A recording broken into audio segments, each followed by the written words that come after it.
This episode of To The Journey is brought to you by Audible.com, offering more than 180,000 titles for smartphone, tablet and desktop. To get a free audiobook of your choice and help Trek FM at the same time, visit audibletrial.com/trekfm. And also by Enterprise in Space, an international programme of the non-profit National Space Society. Find out how you can help science and education and become a virtual crew member aboard the NSS Enterprise Orbiter by visiting enterpriseinspace.org. And if you want to join in the conversation and share your thoughts on this episode, join the Babel Conference, our listeners group on Facebook. Just type Babel, that's B-A-B-E-L, into the Facebook search field. We look forward to seeing you there. This is Robert Picardo, the emergency medical hologram from Star Trek Voyager, and you're listening to Trek FM. I think it's safe to say that no one on this crew has been more obsessed with getting home than I have. But when I think about everything we've been through together,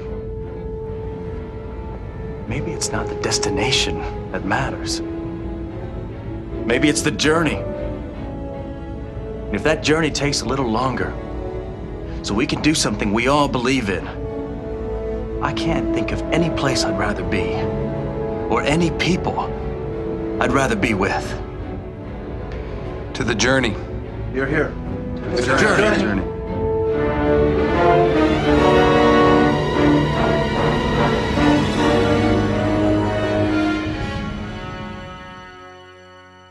Hello, everybody at home, and welcome. This is To The Journey. I'm your co-host, Suzanne Williamson, and with me, as always, are... Kay Shaw and... Zachary Fruhling.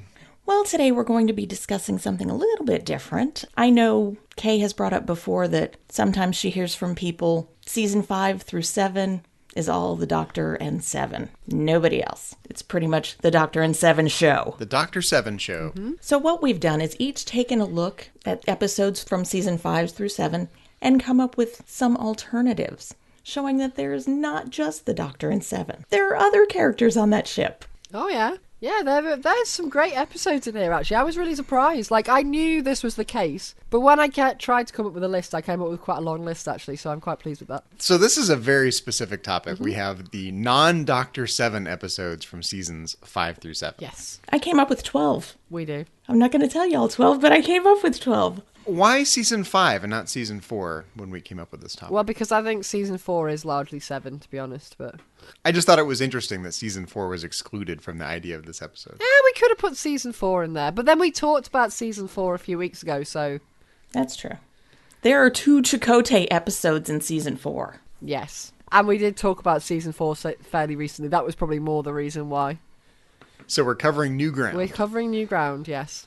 Who wants to start, then? Who wants to throw out the first one? I shall throw out the gauntlet, as it were. Season 5, Marvelous. I am going to go with 11:59. Yay. And it's not just because I'm drinking a Zima right now. Oh, I'm so glad you chose that, because I didn't. Yeah, this is for real. Suzanne is actually drinking a Zima right now, which is straight up from the 90s. I am, it's awesome. Circa 1994. Yeah. Have you actually time traveled whilst drinking that Zima? I think I might have, but this Zima is not from the past. I did not buy it back in the 90s and keep it, in a wine cellar until now. I thought I was detecting some temporal flux on the recording. Suzanne, thanks to you now, in my headcanon is the fact that Captain Janeway's ancestor was drinking a Zima at the turn of the millennium when she was working on the Millennium Gate. Exactly, when she was scared about Y2K. No! Oh, the Millennium Bug. Yes. I love 11:59. Actually, what I ended up doing was I ended up with a list, bizarrely, of 20 episodes, which seems like quite a lot, but I whittled it down to 4. Whittle. Mostly by going, what off this list do I actually want to watch? And 11:59 was one of them. I love that episode mainly because of the ancestry genealogy connection. I'm kind of an amateur genealogist / ancestry person, and I just get a kick out of researching my ancestors and learning as much as I can about them and collecting their artifacts and stories and photographs. And this episode makes me so happy for that reason. It's a big part of my identity, so I totally relate to this episode. Well, I just like it because Captain Janeway has all these grandiose ideas about her ancestors that turns out to be wrong. And I don't know why. I just really like that. Yeah. It's like, oh, no. It's like with every subsequent generation, the story would get blown out of proportion a little bit. Exactly. Yeah, that is really funny. It's very amusing when we see the reality of it, isn't it? And then Neelix just bursts her bubble. Blow. Oh, was it Neelix? No. Darn it, it was Seven, wasn't it, that bursts her bubble? Yeah. Darn that Seven. Wait, this is supposed to be a non-Seven episode. Well, we're cutting her out of there. Neelix gives her the photograph. So, there. Neelix, photograph. Yeah. I just really like getting to see Kate kind of play a totally different character. And I love how she's like a completely different character straight away and she's just totally unrecognizable. I love it. It's great. I really enjoy that. And I know there's a lot of like talk that's been had about the fact that in Star Trek there's this tendency to get the same actor to play the ancestor and how it's ridiculous. Oh, it is ridiculous. But I actually kind of... Okay, no, it's not so ridiculous. I'm going to go personal here. Okay. I look a lot like my grandfather. You can take two pictures of us side by side, especially when we were younger, and you can put them side by side, and we look identical. It's not. Well, wait a minute, Zach. Did you actually go back in time and you are your grandfather like Fry did in Futurama? Yeah. I knew it. Did you even have to ask? There you go. There's a lot of temporal weirdness going on in this episode. I just like seeing Kate kind of playing somebody different. And I like the fact that they just come up with this totally random story. Like, it's really out there. Like, it's not the kind of thing that you just randomly come up with. I don't really know where this came from. Yeah, how did they come up with this idea? Yeah, I just kind of find it really interesting. Do we know who wrote this episode? Brannon Braga and Joe Minoski. See, it goes in the category of Brannon Braga's weird stuff. Yeah. And Joe Minoski's written some really, as we know, great episodes, because didn't he write Darmok and things like that? I believe so, yeah. Did you also know that one of Captain Janeway's other ancestors was named Garnet McGee, and she lived in Dallas and had a little thing with J.R. Ewing? Who didn't have a little thing with J.R. Ewing? Seriously. Just saying. Is this a Dallas reference that I'm not going to get? It was a Dallas reference. It is. Okay, just checking. I have to say, I did see some of the stuff that Kate did in Ryan's Hope, so I have seen some of that. I was a different ancestor. Yeah. What's her name in Ryan's Hope? I don't know. I Something Ryan. Mary Ryan. Something Ryan, yeah. Was it Mary Well, Ryan? Everybody's called something Ryan in Ryan's Hope. I think it was Mary Ryan. Literally like half the cast are called something Ryan. I know. Is it Mary? Is it Mary Ryan? I want to say yes. Yeah, I think it is. Does Meg Ryan make an appearance? But I don't No. Hilarious. I love getting to see this character, though. Like, she's such a cool character. I really like Shannon O'Donnell. She is fun. She's totally not Captain Janeway at all. No, not at all. No, Henry Janeway is more Captain Janeway. Straight away, they introduced that at the beginning with the fact that she's just, like, totally ditzy, and then she, like, crashes into someone. The backseat of her car is a mess, and Yeah. I like that she gets Henry Janeway out of his shell. He's really in his own isolated world, and he really needs that walnut shell cracked. Yeah.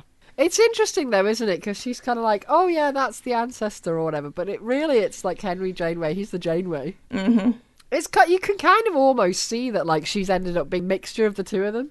Well, she gets the Dante love from Henry. Yeah, that is true. And the Fairhaven love from Shannon, I guess. Yeah, absolutely. Okay, so we've covered 1159. Zachary, what is one of your picks from season 5? I have to go with one of my favorite Voyager episodes of all time, which is Timeless. Hey. Nice. We're going to have a pick. short show tonight because I think we're going to overlap on everything. Probably. It's hard for me to really say what I like about Timeless. I kind of put myself in Harry Kim's shoes, having caused this disaster and the death of all of his friends and having the chance to go back and rewrite history. I mean, how many of us would love to rewrite something in history? Like, we don't have the ability to do that, but if we could, it would be amazing. And it's kind of fun just to follow this little thought experiment. What if you could reset, hit the reset button from future Harry Kim's standpoint and make something in the past better? We'd all love to do that, wouldn't we? Mm. So I just like the episode for that reason alone. And this is actually my go-to episode if I want to introduce people to Voyager, by the way. Mm. Oh. Yeah, I think you can learn a lot about the meaningfulness of Voyager. Even though it's not really an ensemble cast in this episode, I think you can get the vibe of Voyager from this show. See, aside from the fact that I love, like, the time wobble nature of it, because I always love time wobble type episodes where we like mess around with that kind of stuff. I just love that in Star Trek. But aside from that, I would say there are two things that are amazing about Timeless. One, Chakotay rocks the salt and pepper hair. Yes, salt and pepper hair is back. And secondly, Harry finally grows a pair. It's about time. But then he starts to lose it. He's like, I killed him. I'm going to do it again. I'm killing them all over again. Yeah, that is true. He does lose it a bit at one point. But I like getting to see an older Harry who's gotten a bit more, he's started to take responsibility a bit more, and he's started to be a bit more like an adult. Well, he's willing to break the rules like that. For what he believes in. Mm-hmm. Yeah. I find this really interesting parallel with Endgame, actually. That's something that I've thought about before. We're never supposed to speak of that. Yeah, but we can say it. I'm not going to talk about it in reference to this episode, but we can reference it. In terms of what Admiral Janeway does versus this, there are definite parallels there. Truth. Admiral Janeway gets a lot of criticism from people for what she does, but I don't see Chakotay and Harry getting a lot of criticism for this episode. I only criticize her because she doesn't go back far enough to save Joe Carey. Yeah. But I'm not necessarily saying from us, but generally speaking, she gets a lot of criticism for what she does. Oh, yeah. In Endgame. And I don't hear that about Harry and Chakotay in this episode, and yet I see it as practically the same thing. It is the same thing. Yeah. Except they're saving more people. She was just saving, a couple of folks. Except for Joe Carey. Yeah, getting them home faster to save a bunch of people and to change what happened with stuff, but they're saving everyone, basically. Yeah. I love the message from future Harry Kim to present time Harry Kim at the end of the episode. That brings a little tear to my eye every time. I don't cry much about Voyager, but that'll bring a tear to my eye. And we can't forget an amazing part of this episode, Captain Geordi LaForge. Yes. Yes. Come on, he directed the episode and he was like, hey, I'm going to be in this too. Yeah. Gets his nice little cameo. That's right. Yeah, it's a funny one, isn't it? Because Timeless has always been one of my favourites, but like you say, when you start trying to nail down why you like it so much, it's a tricky one, isn't it? But there's just something really compelling about it. I don't think I ever really get bored of rewatching it. Most Star Trek episodes are things like, okay, we run into an anomaly or we've got some ethical dilemma to solve. You don't get to see the destruction of a starship very much. And that is cool every time they do that. There's just a cool factor to it that I love. And then seeing it frozen under... Absolutely. Oh, yeah, it's creepy. And then seeing frozen Captain Janeway makes me cry. And the crew's been there for 20 years, right? That's amazing. Yeah. I just love that shot where you see it bouncing across the snow. Yeah. That shot is amazing. I don't think they are emoting nearly enough, though, when they're walking around all their dead former crewmates. Chakotay is starting to lose it a little bit, but Harry Kim's a little... they keep their cool too much. Well, it's been, years. They're Starfleet. That's true, I guess. And maybe it's, it's been a long time, so they're not over it. They're clearly not over it, but... No, but like you say, it's been a long time. And yeah, seeing it as opposed to just imagining it in your head is way harder. But then... They've got this plan to fix it, haven't they? So yeah, if they were seeing it without a plan to fix it, I think it would be different. Chakotay kind of makes this offhand remark that it's not a happy reunion, and that's about the most emotion you get out of it. Yeah, although you kind of wonder whether or not they've gotten both of them a bit numb to it. Yeah, over the years. Definitely part of Chakotay has died. Especially because they're so focused on trying to fix it, and as we've seen in Star Trek over the years, they can put aside all the grief and all of that whilst they're trying to actually sort out the problem. So I think it's more the focus of that. Because this is something they've only imagined, right? They weren't there to see what happened, right? This has been all in their heads until they actually enter Voyager. Mm-hmm. And I just particularly like the fact that it's Chakotay and Harry that we get. And I like the fact that we get to see them have a relationship that we don't normally see, and the fact that they're two characters that tend to get pushed to the back burner quite a lot. So you never see them I just together. like the fact that they become the focus of the episode, and the two of them together is an interesting dynamic we don't see very much. It is an odd pairing. I wonder why they chose those two characters in particular. Because there are other odd pairings you could have chose. Why those two for this episode? Yeah, well, exactly. That's the thing, isn't it? So in a lot of ways, it makes sense that it would have been Tom, but they didn't pick Tom. And what if it were B'Elanna and Neelix? Oh, gosh. Let's not think about that. What a pair. B'Elanna would have killed Neelix by then. She would have killed him years ago, yeah. I love the fact that we both just came up with that at the same time. She would have killed him years ago, like a year after it happened. She would have just killed him. Definitely. Or like Tom and Tuvok. I would like to see that version of that episode with Tom and Tuvok. Then it never would have happened because Tuvok would not do it. No, he would totally justify it to himself. He would use his logical brain, and he would do what Vulcans always do, which is justify what they already believe in the name of logic. You hear a lot of people saying this episode's a favourite, so I think it's definitely a legit choice. And even though we get a little bit of a funny Seven and the Doctor moment at the beginning of this episode, we don't really see them very much, so... Well, it's not an ensemble episode at all, really. It really is the Harry, Kim, and Chakotay show, And with some other Tessa. ancillary characters and some stuff at the beginning. But it's not an ensemble cast in this episode. That's why it kind of stands out, because it does capture the emotion of Voyager without much interaction from the rest of the crew. I think that's really interesting. Mm-hmm. Yeah. Well, we get, like, flashback bits and stuff, don't we? So we do get bits of the rest of the cast, but the focus is definitely on Chakotay and Harry and what they're doing. Oh, yeah. So it's just really, really nice to get an episode with two very underused characters getting to have their moment in the spotlight. And I think they both shine in this episode. It's great to see. It is really great to see that grown-up Harry, because he is very different. Apart from his little breakdown moment. Yes, that's about the only Harry that I like, because he's darker and edgier and kind of moody. It's a little He's jaded. not whining all the time, which is a good thing. Yeah, I mean, he has his breakdown moment, and that's obviously what's been going on in his head, but for most of the episode, we see this, I'm going to sort this, I'm going to take the responsibility, I'm going to fix the mistake that I made, Yeah. so it is great to see that. Well, those were both on my lists. Do you have any others from season 5? From season 5? Well, I think my season 5 pick, other than those two, would be Counterpoint. Same here. I love that episode. And I think I've heard Kate say that this is her favourite episode. She's a big fan of this one. Well, she gets to kiss someone other than a hologram, so yeah. There's also so much nuance in it, like... Oh, yeah. It's just clever, and, like, it's intellectual, and it's... Yeah, and you get to see intellectual equals sparring with each other. Yeah. And just the reveal at the end where she's played him is awesome. Yeah, like, you just get this whole, like, who's playing who, like... Well, they're both playing each other kind of all the way through, and it's like... Who's going to get the upper hand and all the rest of it. Oh. And they both know it, and that's what makes it really interesting to me.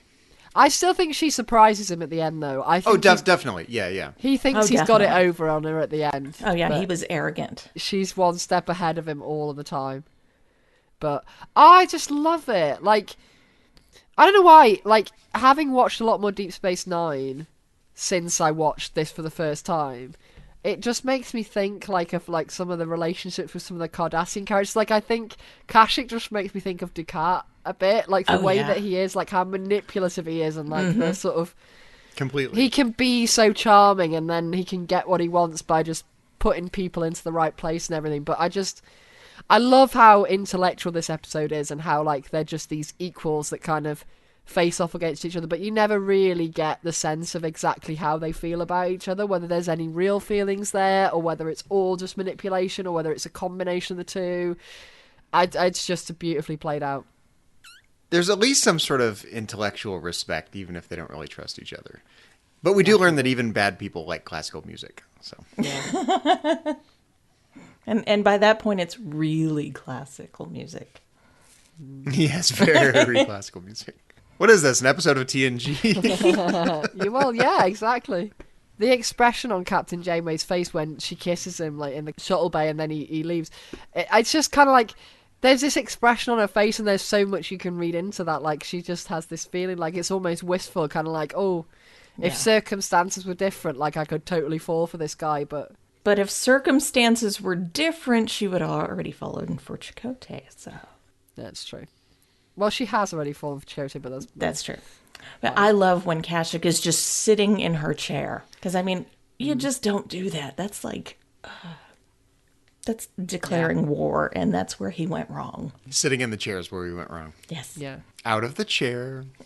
The thing that I like the most about this episode is that most of the time when we see all these other characters and alien races and stuff showing up in Voyager, they can be, like, helpful, or they can be an adversary or whatever, but there's always this sense that Voyager's always in control of the situation and like one step ahead of everything. And yet in this episode, that kind of goes...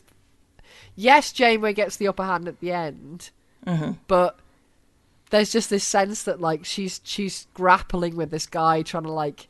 He's her intellectual equal in the way that not many characters that we see in Voyager, or not many antagonists that we see in Voyager are. Almost no one, right? Yeah, exactly. So I really like to see that. I really love the fact that there's this idea that there's this guy who's just can stand up to her on an intellectual basis. So I just, it's a great episode. It really is. And again, a very compelling watch. It's just one that's, you go back to it and you don't really get bored of it. There's always new little bits to find in it every time you watch it. It's got to be tough to be Captain Janeway because you don't encounter an equal very often. That's got to be a tough situation to be in. It's annoying, probably, right? It's really got to be tough to be Praaaaax. That poor guy. Constantly being yelled at. Praaaaax. He's like, I hate my job. I hate my job. It's like, can I change my name? You just see him like internally eye roll each time his name is yelled, like, oh God, what now? Not again. Yeah, he's the quintessential lackey, isn't he? You know who he reminds me of? I'm going to mix franchises here. He reminds me of TV's Frank in Mystery Science Theater 3000. Yeah, no idea. You haven't seen this? You Mystery Science Theater 3000 Crickets fans chirping. out there know what I'm talking about. Praaaaax is TV's Frank. One of the mad scientists. Okay. Well, like the sidekick one, not the The not the smart sidekick. one. Yeah, exactly. Okay, so we've covered season 5. Are you still speaking about it? Well, I was just going to add that, you know, I mean, the race of the Devore, really, on the face of it, are quite one-dimensional in the way that we see one-dimensional races earlier on in Voyager. But they just, through this character, managed to make something more out of it. Because really, all we know about them is they hate telepaths and they're really xenophobic. But he just manages to make it into something so much more interesting. And I just think, yeah, the casting of this guy is great, and the writing of him. So I just like the fact that we get a really 3D kind of interesting antagonist who feels very real. So thumbs up for Counterpoint. I love that Kirsten Beyer has picked him up in the books. Yes. And done such a lovely job with him. Yay. Read the book, Zachary. Read the books, definitely. Okay. So that was season 5. Let's move on to season 6. And I'm not going first this time. Kay's going first. No, I'll go first. I'm going to go first Okay. because I'm going to give Kay a nod for this one. Kay, this is more stuff you like. This is wobbly time stuff. I like Blink of an Eye. Blink of an Eye is very cool. That was not on my list. Really? Mm-hmm. I love Blink of an Eye. It's so interesting. Is Blink of an Eye not kind of a Doctor episode, though? Only because he goes down to the planet, but only for like 5 minutes. I guess I didn't put it on my list because I thought of it more as a bit of a Doctor episode, but I guess, like you say, it's probably not so much. But he does feature in it a bit. He does. He has a family. He has a kid. Yeah. Yeah, but it's not a Doctor episode. It's not like It's a not Doctor a 7 Doctor episode. episode, no. Yeah, no, not at all. I kind of tended to just try and pick stuff where they weren't really a focus at all, but it works. It's a great episode. I think there's a theme for me. I like the episodes that cast Voyager in a meaningful light. And we get to see Voyager kind of from a third-person standpoint. This alien culture where time moves at a different rate, and they build this whole mythology around the meaningfulness of Voyager. And Voyager means something deep to this world in a way that they just don't understand because it takes place literally in the blink of an eye for them. But the meaningfulness of Voyager for this culture I find very interesting. Yeah. The way they turn it into mythology and art and culture, and that's what civilizations do. Yeah, and it's interesting in this episode how we get to see like a culture develop from practically nothing all the way through. Like that's just so cool and interesting to see that whole progression. Because that's what civilization is. Yeah. You know, our civilization has gone through all those stages, and it's still heading into the future. And you can look at time on this grander scale than we tend to look at it. And I love that this episode takes that step back and looks at culture, not just in a little sliver of time when you first encounter the culture, but thousands of years of culture all compressed into a single episode. That's fascinating to me. And it has Daniel Day Kim, so you can't. Yes, not so like that's a that. plus. That's a definite plus. Because he's amazing. Yeah, it's a great episode. I really like it. Does anyone collect the Sky People action figures? I wish I did. They'd be worth a lot. I don't think they're that easy to get hold of outside of that planet, but... And by the time you put in an order for them, they're already out of stock. Yes. Order fast. But Get I your do orders in now. support, like, the Lakesiders or whatever the heck they were called. Lakeside, obviously. Lakeside, yeah. It was Lakeside, wasn't it? I think it was I Lakeside. think Yeah. so. There's nothing in particular that I like about it. I just like that it's a meaningful episode. Like, Voyager means something to these people in a way that's deep and part of their culture and ingrained. Just like for us, Star Trek is a part of our culture, right? It's deep and meaningful to us. And I think this is an episode that kind of puts the mirror back at Star Trek fans a little bit and says, look what this thing can mean. It can mean something really important to civilization. Yeah. And I like that, and that's all. And that's all I have to say about That's that. fair enough. That's all I have to say about that. Nothing deep. I just think it's, a neat idea. It doesn't need to be deep. Do you know what? I'm going to pick out Barge of the Dead. I think that episode deserves a mention. Mm-hmm. Because it's one that doesn't tend to come up a lot, but we've talked about it a couple of times onto the journey, and I like it a lot more than I thought I did in the times that we've kind of rewatched bits of it. It's actually quite an interesting episode. And generally speaking, I'm very underwhelmed by the whole Klingon thing because it's all a bit meh. But this is kind of interesting. I like what they add in here on the Klingon mythos and stuff. I'm the exact opposite. I love the Klingon stuff, and I am bored to tears by this episode. Really? Really. That's it does not work for me interesting. at all. And I love Klingon stuff. I really love the guest star, Eric Pierpoint. He's amazing. I loved him in Alien Nation. And he plays a perfect Klingon. Like everything that you would think a Klingon to be, he nails it. I think I just don't like the silly mashup of Klingon culture and our own mythology. Like, why do Klingons need a river Styx? I just don't get it. It makes sense. It works for me. I think it fits well with like everything that we know about Klingons. But don't Klingons appropriate a lot of Terran culture? Like you haven't read Shakespeare until you've read him in the original Klingon. Yeah, that's true. Yeah. Which is, I mean, the Nazis used to claim that kind of stuff, right? Oh, Shakespeare was really a German. It's like, what? So I can totally see the Klingons having a river Styx because they appropriate things and work them into their mythos. Or they claim ownership of them. Yes. We came up with that, right? Yeah. Like the Russians do. Yeah. So Klingons are Russians. Yeah, absolutely. Like Chekov in the original series. Oh, that's a Russian invention, right? Yes. Klingons are Chekov. Exactly. Klingons are Chekov. Klingons are Chekov. Fair. That's a Cold War thing, right? Oh, the Russians invented that. Sure. Yeah. Oh, absolutely. Definitely. Yeah, that is definitely a thing. That's what you're getting at. That. But I love the ambiguity that we get in this episode in the same way that I love the ambiguity we get in Sacred Ground, where we see Janeway go on this spiritual quest, if you like. Mm-hmm. We just don't really ever get the answer about what's really going on. Is it just B'Elanna and all this hallucination stuff, or is there something a bit more to it? It's just, I like that, and I like to see her getting a bit more in touch with her Klingon side and getting a bit more of an appreciation for that and feeling closer to a mum who's somebody who she's had a difficult relationship with. And and it's different. It's just it's an out there episode that's just different from what we normally see, and I like the fact that we get a nice B'Elanna focused episode that delves into a bit more of Klingon mythos. So that's why I enjoy it. I do like it for all those reasons. It's an important B'Elanna episode. You're absolutely right, and it's good for all the reasons you mentioned. I just don't happen to enjoy it very much. But that's fair. Yeah. I don't generally enjoy most Klingon episodes. Like, I find most of the sort of, who's going to be the head of the council? Oh, let's have an argument about it and or stab each other. Just a bit tedious. Because, I mean, basically that is a lot of what goes on with them, isn't it? Well, that and all the women have the boob window in their uniform. That is true. Well, I don't Boob mind window. that. That's fine. I'm down. That is a plus. Boob window is a plus. Boob windows are a plus, yeah. I don't think B'Elanna gets a boob window in this episode, does she? Which is quite disappointing. And the episode's the poorer. No, for I'm it. pretty... doesn't she have, like, cleavage going on, I think? I thought she did. Oh, maybe. Well, I may have to rewatch it.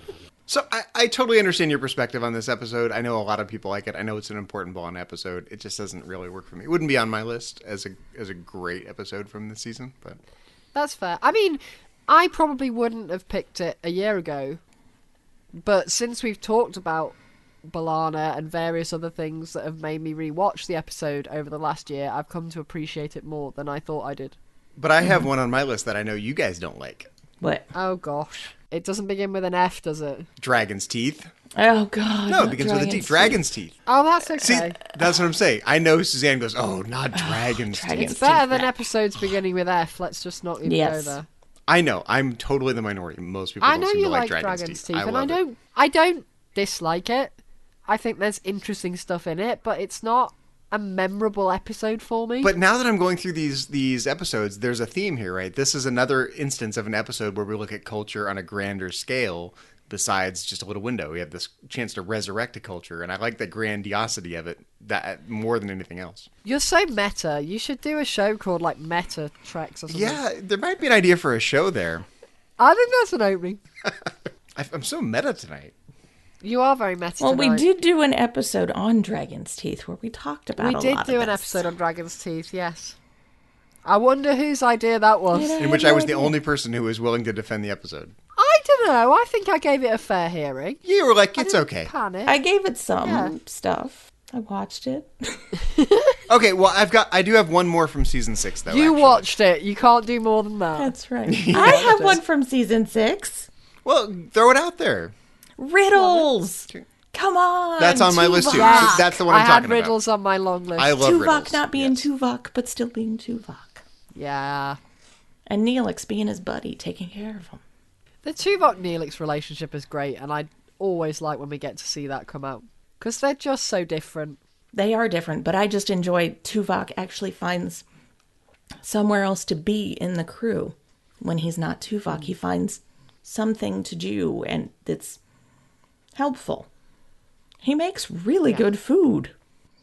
So he should have taken over for Neelix and like, taken over the mess hall. He bakes. Tuvok bakes. It's just so fun to see what a Vulcan becomes when he loses his logic. It is, and I mean, I think it's well done.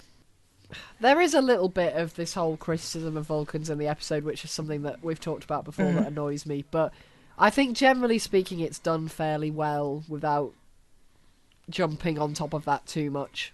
It's more about when there's this going back idea that... I would like to have seen Tuvok keep a little more of his hobbies that he picked up during this episode in later seasons. I would like to see him bake a little bit more. Yeah. Yes, It's logical to bake. Make cakes for people's birthdays. I know logical people who like to bake. But he'd, like, bake, like, the most perfect stuff, wouldn't he? There's nothing wrong with that. Measured with a set square and all this type of thing. There's nothing wrong with baking logically. Every single ingredient would be measured to, like... Well, when you bake, A very it narrow should tolerance be. range, yeah. It should be precise. Because baking isn't cooking. Baking has to be precise.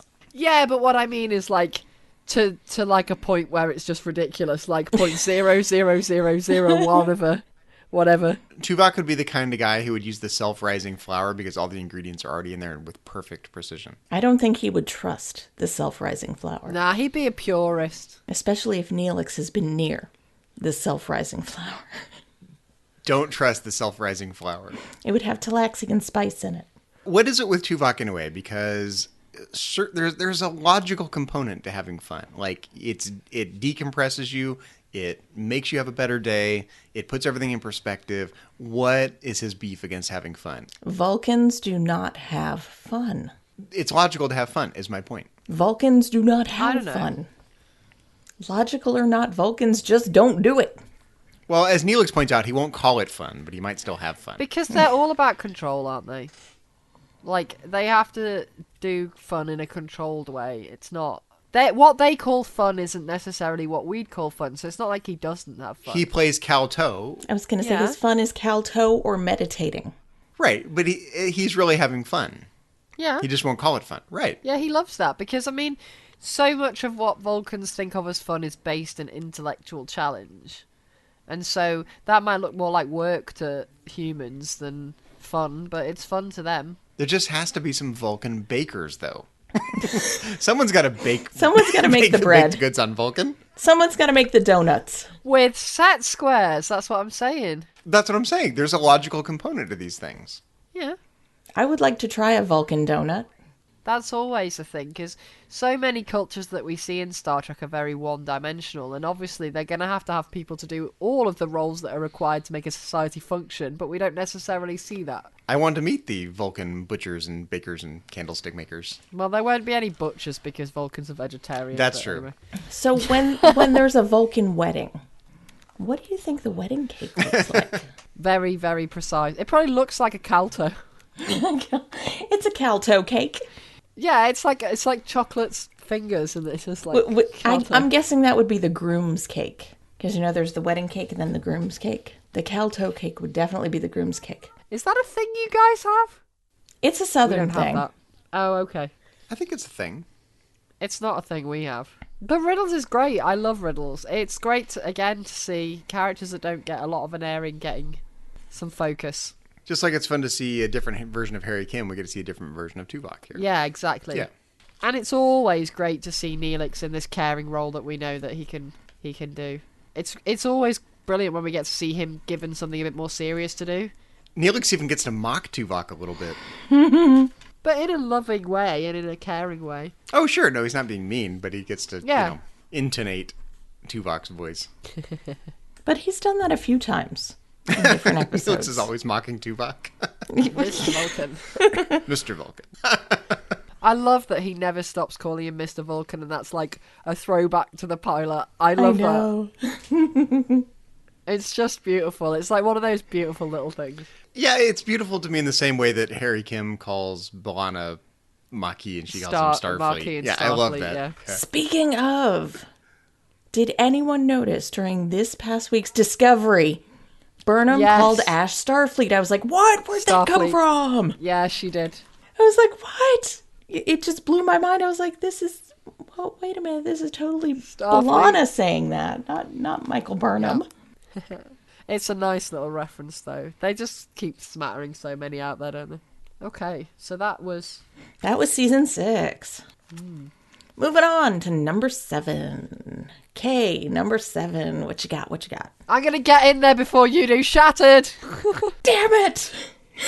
Me too. I've got You Shattered knew my on my list Captain too. Obvious hat was on because Shattered is, yeah, it's my jam. Shattered is one of my favourite episodes from the whole of Voyager, not just Love, season love, 7. love, Shattered. Yeah, and I watched it again today, and I still just love it. Like, I think I love it even more every time I watch it. Oh, yeah. I think I love it for the same reason. You get to see the whole of Voyager compressed into a single episode. It's the clip show. It is a clip show, yes. But done in the best way ever. And you just get so much awesome Chakotay, and so much awesome Janeway Chakotay. And the return of the macrovirus. Actually, it's a clip show / Captain Janeway, This Is Your Life. That is true, yeah.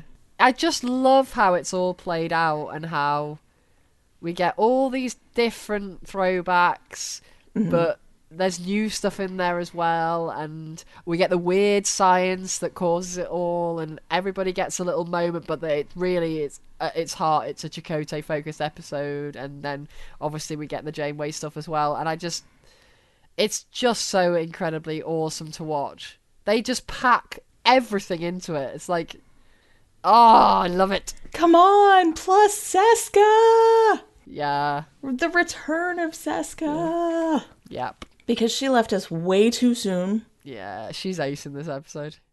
I could have had her for a few more seasons. Just, keep trudging along and trying to catch up with Voyager and Hanging around, being Yeah. an antagonist, yeah. But yeah, it's just so great to throw back and be reminded of all these different things that have happened, but in a fresh way. Mm-hmm. It's like a new versions of everything that we've already seen. watching Captain Janeway trust Chakotay almost immediately again. Well, Captain Janeway makes a really interesting point that Voyager, from the objective standpoint, she gets to see all of these events on Voyager that are really terrible. She gets to see people die and this crisis after that crisis and macroviruses, and it looks like a terrible future to be in. She doesn't want to be anywhere near it. And Chakotay has to say, you're not really seeing the whole picture. There are these amazing things that happen too, and we become a family, and he's got to really help her understand what Voyager means and will come to mean to her. There's so much to talk about in this episode. I could probably talk about this episode for like an hour quite easily, or 2 or 5. 10. But I just love how they go on this journey together, and how he shows her everything, and like all the little bits that we get, and like him talking about the fact that she lent him the book, and him knowing about her dog, and all those little bits, and then obviously their little exchange at the end where she's like, so how close did we actually get? Well, let's see. You lent him the book that your fiancé gave to you. That you never lent to anyone. Yeah. Subtle, yeah. And then the little scene at the end is so beautiful as well, when they're all back and he's like, I couldn't tell you, Temporal Prime Directive, and they're sort of, there's just this gorgeous little exchange between Oh, yeah. them. Well, go grab some more Antarian cider from the cargo bay. Yeah. How do you know I keep it there? Couldn't tell you, Temporal Prime Directive. For not having known each other very long in this timeline, they get pretty flirty pretty quick. Oh, yeah. Extremely flirty, very quick, yes. Well, I think because she knows herself, so she knows that she wouldn't have told him the stuff that she's told him without there being a close relationship there. So she kind of gets the sense. But I love it when she says to him, oh, you're a soldier and a philosopher. Your intelligence file doesn't do you credit. I love that. You know, she went back to her own timeline, immediately and went to the holodeck and said, call up a hologram of Chakotay, but make him a little taller. Give him a little more facial hair. Zach. She didn't, because she didn't remember any of it. Oh, yeah, the reset button. Darn reset Well, button. it would have kind of broken everything that happened in the future otherwise, wouldn't it? Because you imagine her then going forward remembering all of that. Oh, macrovirus coming up. Let's avoid this. Yeah. You know, I was just kind of yanking your chain, Suzanne, with the Michael Sullivan. I know. reference. I know you were. Like I said, I could talk for ages about Shattered, but there's just so much to like in there. I honestly have a hard time coming up with a season 7 episode because a lot of my favorite episodes from season 7 do involve the Doctor in 7. One of my favorites, though, and it's not really because it's a great episode, but I like what happens in the episode. I like Homestead when Neelix ends up leaving Voyager. No.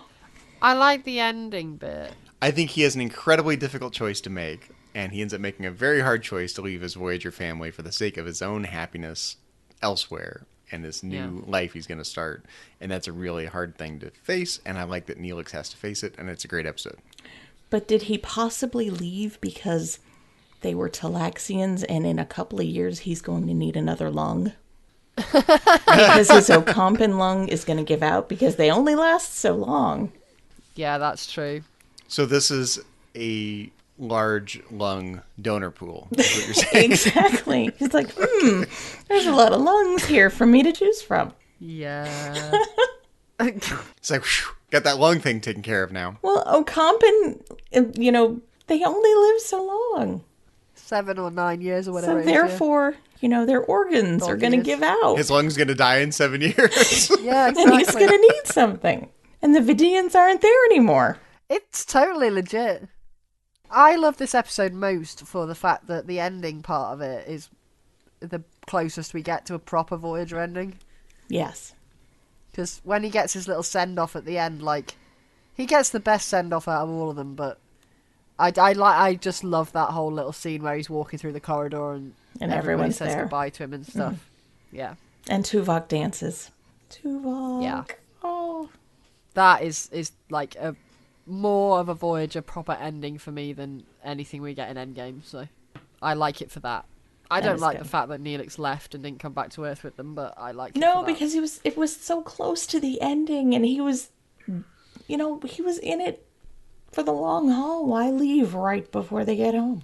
I'm still a little hung up on this Talaxian organ donors thing. Why am I not surprised? It's true. That's why he stayed. Come for the Leola root, stay for the lungs. Maybe he gets an iron lung. Isn't that kind of what he had with the holographic ones? Sort of, yeah, but he can move even less, I think, than in an iron lung, because at least in an iron lung, you're, in it. That is Voyager's contribution to 24th century medical science right there. Holographic lungs. Why can't they pull that trick with other organs? Why can't you have a holographic heart or a holographic... Well, he couldn't Fill in the move, blank, could right? he? Yeah, no, he was stuck there. What if you bring the mobile emitter into the picture? That was before they had it. I know, but after they But have what it. if you did that later? I don't know. Right, could you walk around with your mobile emitter, with the holographic organ inside of you being projected by your mobile emitter. I still don't think that's legit. I still think it's not going to function in the same way, is it? No, because if it gets knocked off your arm, you're immediately dead. Some organs are more replaceable than others. Yes. Like, the doctor can give you a pill and you grow a new kidney. That is true. The doctor gave me a pill and I grew a new kidney. Fully functional. Fully functional. It's like that joke in Braveheart, some men are longer than others. Some men are more holographic than others. Oh, Lord. Oh, man. No, I think that would be a cool thing, wouldn't it? If you just walk around with your holographic whatever. Your holographic. Yeah, it would. Whatever. I'm still unconvinced as to the science of that, but... Why are you unconvinced? Because it's just a projection of light. It's not really a thing that functions, is it? Like, it functions as well as anything else holographic. Lots of holographic things function. Yeah, but like the Doctor, he doesn't really have functioning organs and stuff, does he? He's just a projection of light. No, but holographic pool cues and balls. Yeah, I guess. I don't know. I guess some biological processes could be replicated holographically and some couldn't, probably. Maybe. And the Doctor has added those attributes to his program. I'd require more exposition, is what I'm saying. I always like exposition, so... I guess if the hologram is complicated enough, you could have all the same functional parts there that you can have a holographic car that works just like a regular car, right? Because all the holographic parts are there and they're arranged in the right way. And like they function Tom's in the right Camaro way, or Camaro. Tom's Camaro works, Camaro. right? Yeah. The biomechanical parts of biology could be. I guess. I don't know. Okay, so I guess that leaves me. And I have to say that this is a holy time of awakening. Because I'm going with repression. Yay. That is a stonking The episode. return of the Maquis leather. Woohoo. That's not the only reason. Because you can't go wrong with Chakotay and leather. No, that's not the only reason. But it's a definite plus. Yeah, this is a great episode. I think it kind of reflects some of what people wanted to see more of throughout Voyager, more of the Maquis conflict stuff, and it's nice that we get to see that come back. Oh, yes, definitely. It should have happened a long time before, but yeah, I'll take what I can get. But it's just so out of left field as well, like you're just not expecting it at all. Yeah. And why wasn't Starfleet monitoring what was being sent to Voyager? How could Tiro just add this little program onto Tuvok's letter from his son? How was that possible? Yeah, you'd think that wouldn't be possible, wouldn't you? But anyway, artistic license. I like that they take a two-dimensional movie and watch it in a three-dimensional environment, only to experience it as a two-dimensional image watched in 3D that we are watching at home on a two-dimensional screen. This is meta beyond meta beyond meta. And he's gone meta again. You really have gone meta now. My brain just failed completely during that. Sorry. Yeah. I get what you're saying, but there were way too many, like, inners in there. It's so weird. You're missing the leather. There was no leather in the movie. It's all about the leather. It is all about the leather. Priorities. And the fan fiction, which is yes. rife of this episode. Oh, so much fan fiction. I'm in my happy place. Me too. And that's when 3D movies still kind of sucked. Like, why weren't they watching, like, Captain EO or something? Oh my gosh, you went Captain EO. Wow. I actually saw that back in the day at Epcot. Oh, Michael, we miss you. So many memories. Thank you. You know, there's some 24th century Michael Jackson fans who, like, put Michael Jackson on the holodeck and make him do the moonwalk. I so want to be on that holodeck. I want to sing Black or White with Michael Jackson. That would be awesome. Suzanne, this is not the holographic fantasy I would have guessed that you would have had, but okay. What? Michael Jackson. It's one of many. Yes, I have a lot of holographic fantasies. No. You don't have to have just... Sometimes you just want to sing with Michael Jackson. That's true. I'm kind of sad now that we were only allowed one pick from each series, or that's what we've done each season. Well, let's do some honorable mentions. Well, there's one more that I really, really, really, really need to get in there from season 7. Now's your chance. Drive We've got to mention Drive. I do enjoy Drive. Yeah, I'm glad you thought to mention that. I skipped over that on my list. Drive is awesome. First of all, I love the uniforms, which I think I've mentioned before. Oh, yeah, I don't like Who them. doesn't? Yeah. No, really? I think they're awesome. And they're very flattering.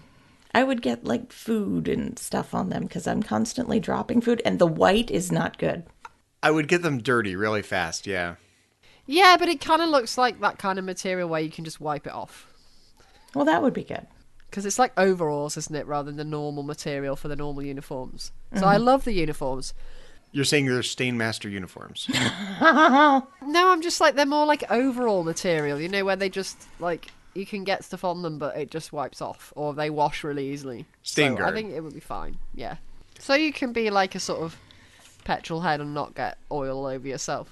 And then secondly, it's just such a fun episode. Like, I just really... I'm into motor racing, so I guess I like it for that reason. I just think it's fun that we get to have this race, and it suits Tom's character so beautifully. How come they're not branded? How come they're not like NASCARs with the advertisement stuck on them and the... You had to go NASCAR. I don't know. I don't know anything about racing. That's the only racing I know. NASCAR. That's a thing, right? Yes, It is a thing. unfortunately. Yes. It's an American thing. I was dragged to NASCAR races by my ex, and I mean dragged because... I think they're fairly Yeah. boring. They just drive on ovals all the time instead of, like, interesting tracks. And I always ended up sitting next to the shirtless, toothless man that was really sweaty, and it was just not pleasant for me. I want NASCAR to be a little bit more like roller derby. Put it in a figure eight and let the cars dodge each other. Roller derby, that would be cool. I like this. Motor derby, yeah. This. But the this track should be that a they thing. have in Voyager in Drive is much more interesting than that, because they have to fly through, like, all kinds of exciting obstacles and all the rest of it.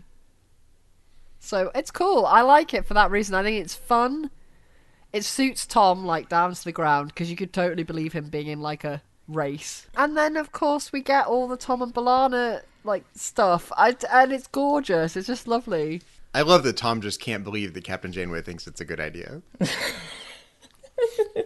It is Yeah. surprising. Yeah, which he would think that. They were doing Definitely. a hardcore sell job on this idea of a race, and she was And she's totally like, on yeah, board. that sounds good. Yeah, I didn't see that. It's her and her Federation obsession again, isn't it? She's like, oh, look at all these people we can cooperate with. I can hardly resist. We can make friends. She's such a proselyte. So, yeah, it's just a fun episode with some really nice Tom and B'Elanna emotional stuff in, and the uniforms are cool. So there you go. That's why I like Drive. Okay. Any honorable mentions from you, Zach? You know, I could probably throw Q2 on the list. That's a good one. Yeah, it's, you know, I'd have to stretch a little bit to put it on the list, but while we're stretching, I'll put it on the list. It's a good rounding out of the Q arc. Yeah, well, it is, isn't it? Yeah. And, I mean, the kid is so annoying, but then... Yes, I think that's what I like about it the most.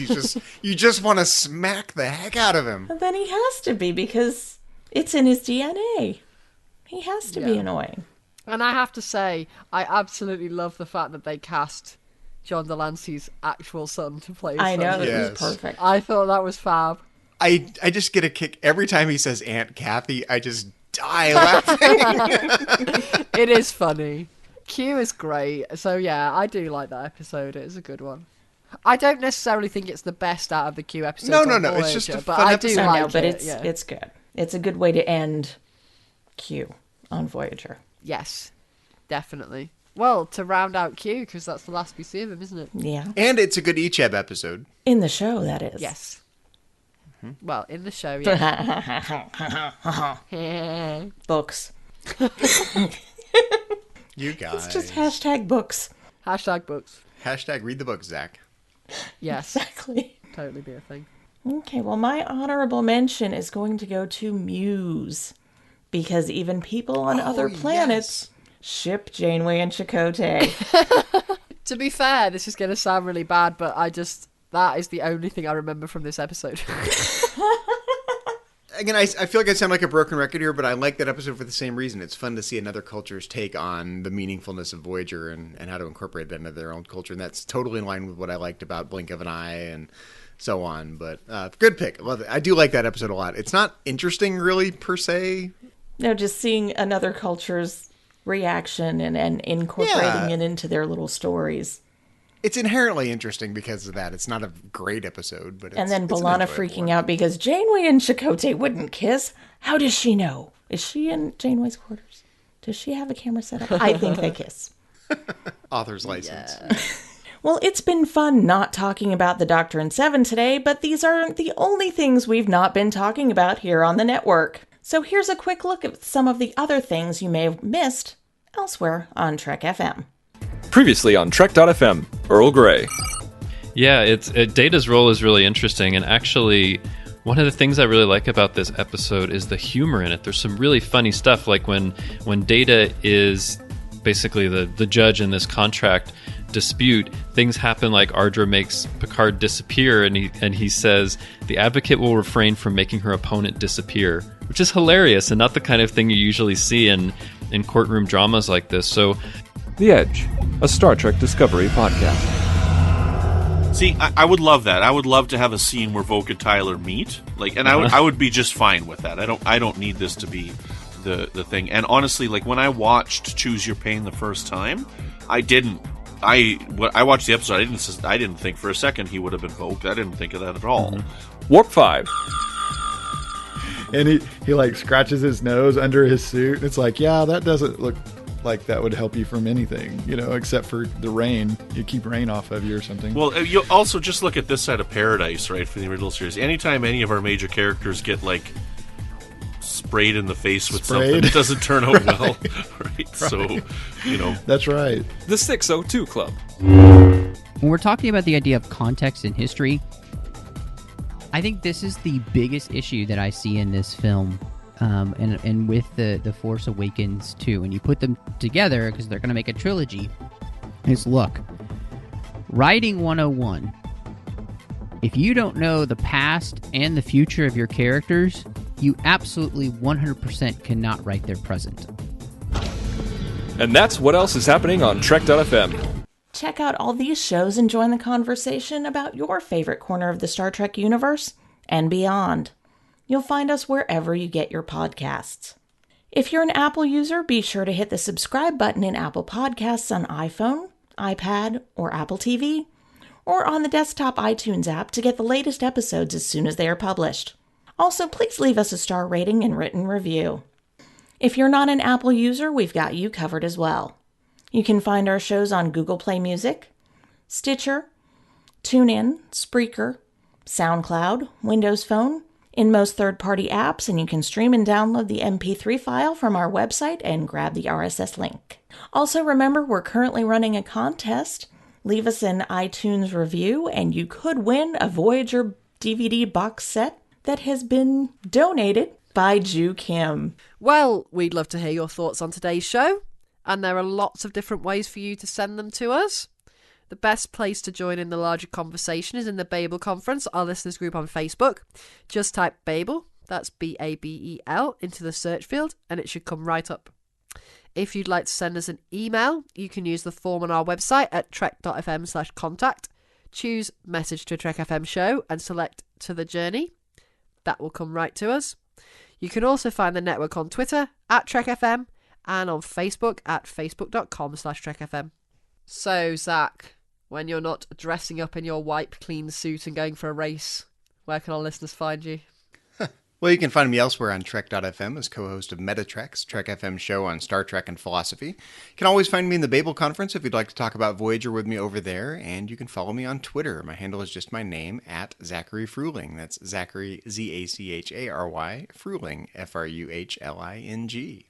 And Suzanne, when you're not crossing the river Styx on the barge of the dead, where can our listeners find you on the interwebs and around the Trek FM network?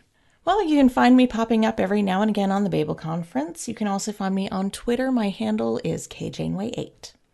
And Kay, when you're not joining Chakotay on a Voyager Through the Years montage, where can our listeners find you? That would be fun. I really want to do that. When I'm not doing that, you can find me in the Babel Conference. And if you want to look me up on Twitter, my handle there is Choco Weeble. Well, if you would like to help us keep all of our shows coming to you each week, we invite you to become a patron of Trek FM on Patreon. Just visit patreon.com/TrekFM, that's Patreon.com/TrekFM to get all the details. Perks include early access to episodes, exclusive content, producer credits, and many more, all available through our special patrons website, the Patron Zone.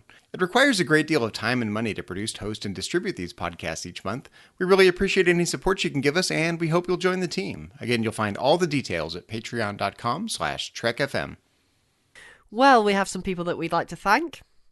C. Brian Jones, the founder and publisher of Trek FM, and Captain Janeway's intellectual equal. Our executive producers, Matthew Rushing and Ken Tripp, Aaron Harvey, our art director, Richard Marquez, our production manager, and Brandon Shea Matala, our Patreon manager. And we always want to give a really big shout out to our associate producers, Bruce Lish, Ju Kim, Richard Marquez, Patrick Carlin, and Norman Lau. Thank you so much for your support of Trek FM and of To The Journey. Join us next time when we will be exploring Vulcan and searching out the butchers, bakers, and candlestick makers. But until then, this has been To The Journey.